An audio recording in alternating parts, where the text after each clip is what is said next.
Hi, welcome. Today I'm going to share with you my experiences and a story about me getting over my shyness and not fearing being ignored or feeling invisible at some social event. And it's very important to get over this fear of awkwardness, of feeling invisible, because that holds us back from attending these events and not knowing how to act in those situations, because it's a necessary part of life. We do have to meet people for networking, for getting a job, for example, or even meeting your partner, like going to job fairs, single events, mingling. And I don't go too much in detail with the book, but there is a chapter in here in the book that will give you more insight on how to identify yourself and know who you are, and that way you can present yourself to the public as who you are. So this feeling of being invisible or ignored, it comes from just experiencing it.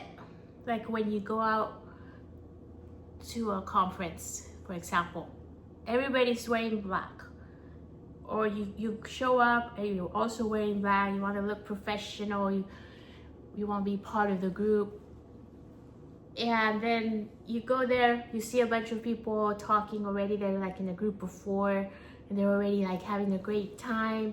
Or you see two people talking one-on-one, and they look like they're very interested into each other.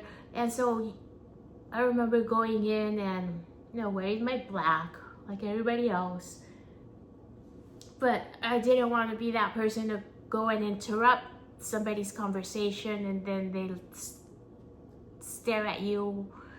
Yeah, sometimes they're nice, but sometimes they're not, and they'll just give you like an awkward look. And then it was just to avoid that awkwardness, I would just stay quiet. But then it's during those moments that I remembered an experience that I had when I was in middle school. So when I went to middle school, I was very shy because I grew up with that label of being shy. It was not that I was shy, I was just very independent and focused, but that's how I grew up, thinking that I was shy and lonely. They sent me to a different school district, so the friends that I had in elementary school, they didn't attend my middle school. And so I didn't have friends. I only had one friend that approached me, and she approached me, and I accepted her. But she was very annoying.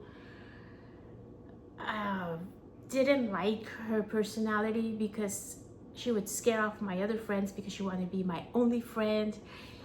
And just not a person that I would be proud to be a friend with. But I took her in because I was lonely.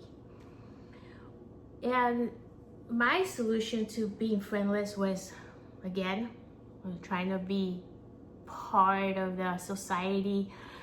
And back then, there was a lot of cholos and cholas in my community.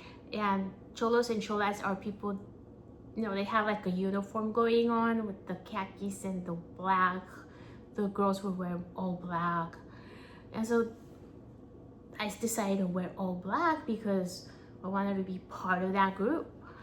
And one day I came home from school, and my mother saw me and she was like, ¿Qué estás? ¿Por qué andas vestida de negra como chola? It's like todo negro. And she was like very angry with me. She thought that I was becoming a chola. She didn't want me to be associated with gang members. And that was not my intention. I just wanted to blend in and be part of the other middle schoolers. And I thought I would be accepted like that. But anyways, she advised me, just to make my own clothes. So my mom was a seamstress. And she said, make your own clothes. I have a lot of fabrics. I can buy you patterns. I can teach you how to sew. And so I just went like on a shopping spree we had a lot of fashion magazines, Vogue, Cosmopolitan, and I was like on a virtual shopping spree. I picked out all the styles that I wanted, the dresses, and of course she would edit my versions because she's not gonna let me go with a backless dress to high school, right? That's way too sexy. And she said, "Oh, you can't you can't wear that one and not that one, and we'll change it this way." And she explained to me that I had to be careful with the styles that I was picking out because that's the type of people that I would attract. Well, so how I didn't understand it very well at the time, but now I do.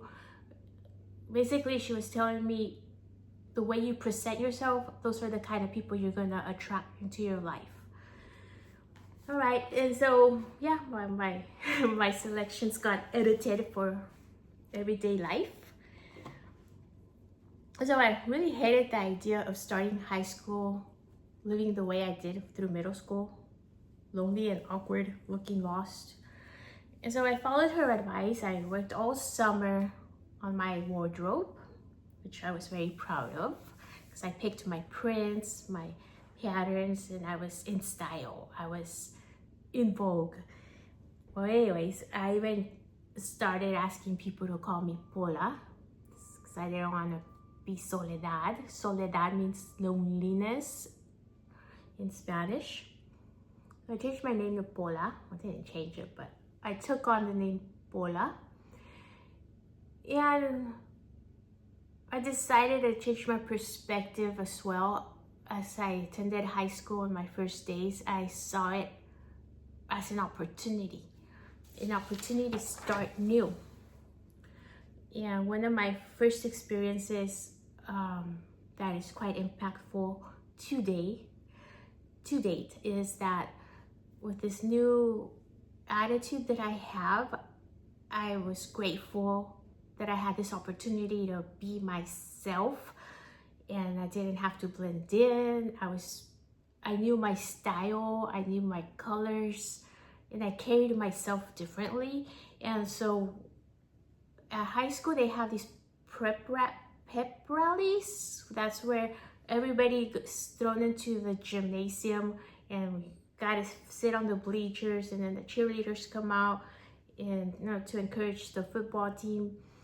And so here I am walking in, nervous and happy at the same time. I was nervous because like, where am I gonna sit? Who am I gonna sit with? I was looking up at the bleachers and everybody already had someone to sit with.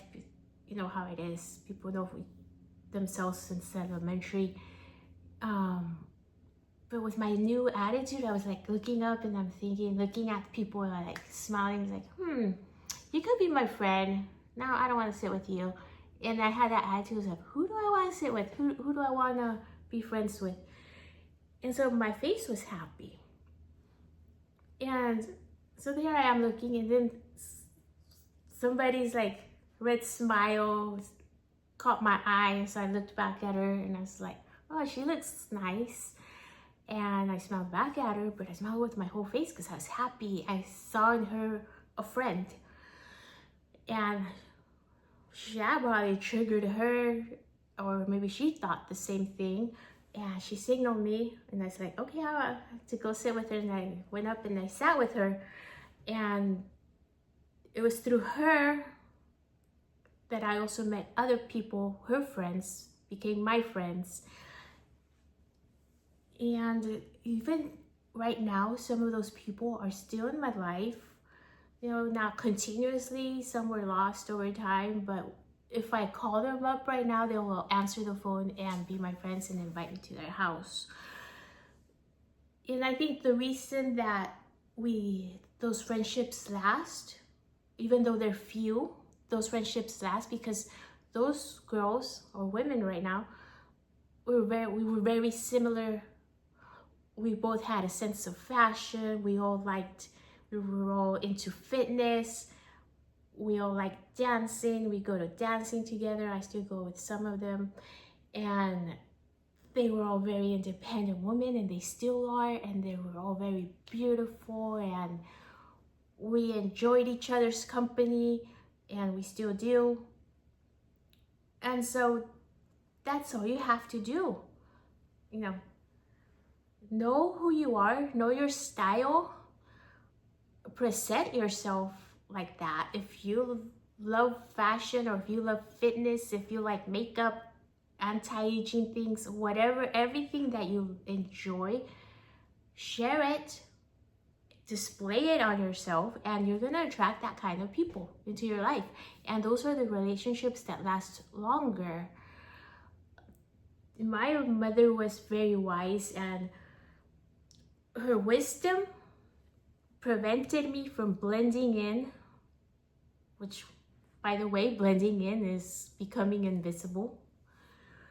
And she gave me the freedom to create myself, to find my likes and my dislikes. I created myself. You decide how you want to be called. You decide what colors you like, what you want to wear. And also, she reminded me to always keep in mind that I am going to attract people similar to me.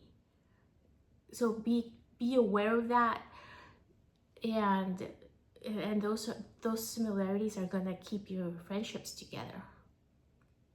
So you don't have to worry about being invisible. Just worry about, being yourself and finding yourself, being happy with yourself. Because when you're happy, you smile.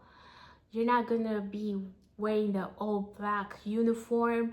You're not going to be having that forced smile like that because you have to be there at that event. No, your smile is going to be authentic, and you're going to smile with your heart and with your whole face. Because when you see somebody you like, your whole face lights up like, hey, like that. That's how you smile, with your face and your heart. And you don't gotta worry about approaching anybody either, because the people will come to you. I hope that helps. It's helped me throughout my life. Very impactful, and I thank my friend. I think you know who you are for smiling at me.